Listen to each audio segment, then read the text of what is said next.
આમોદમાં એક વકીલ અને વેપારીઓ વચ્ચે ધીંગાણું સર્જાયું। ભાગ્યોદય ટોકીઝની મિલકત વર્ષોથી વિવાદિત રહેલી હોય તે અંગે કેસમાં નામદાર કોર્ટ પાસે ચાલતો હતો, જેમાં એક પાર્ટીના વકીલ તરીકે આમોદના રહેવાસી મકબૂલભાઈ વકીલ હોય, જે અનુસંધાને અવારનવાર ઝઘડાઓ થતા હોય છે। આ સામે પાર્ટીના નામે વેપારી વર્ગના છે, ત્યારે સર ભાગ્યોદય ટોકીઝ પાસે છૂટા હાથની મારામારી થઈ હતી, જેનો વિડીયો સોશિયલ મીડિયામાં વાયરલ થયો છે, જેમાં ઇજાગ્રસ્ત લોકોને આમોદની રેફરલ હોસ્પિટલ ખસેડવામાં આવ્યા છે। મામલો થાળે પડવા પોલીસ ઘટના સ્થળે પહોંચી હતી।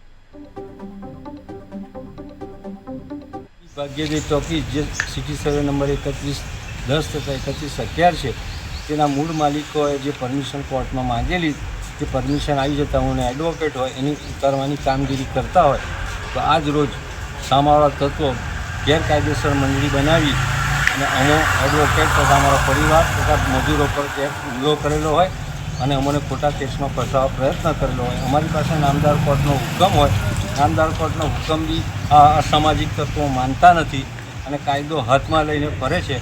એવા તત્વો સામે અમે ન્યાય માટે આગળ લડીશું।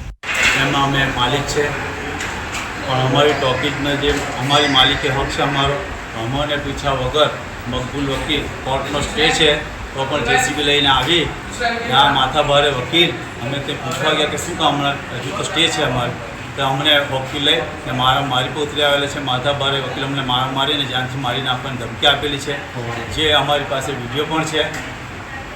અને જેસીવાળા ભાઈએ પણ અમારા ભાણાને મારેલા છે તેનો પણ વિડીયો છે ને ખોટી દાદા કે હવે પછી જો અહીંયા આવ્યા મારી નાખીશ, આ જગ્યા પર હવે આવતા નહીં, દાઢી લઈને મારેલા છે। આ બધી મિલકત હવે મારી થઈ ગયેલી છે, મારી પાસે પાવર ઓફ એટર્ની છે, એ બધું બોલી ધાક ધમકી આપી અમને ત્યાંથી ભગાડી મૂક્યા છે, એની જોગમીને જુલમ ગુજારેલ છે।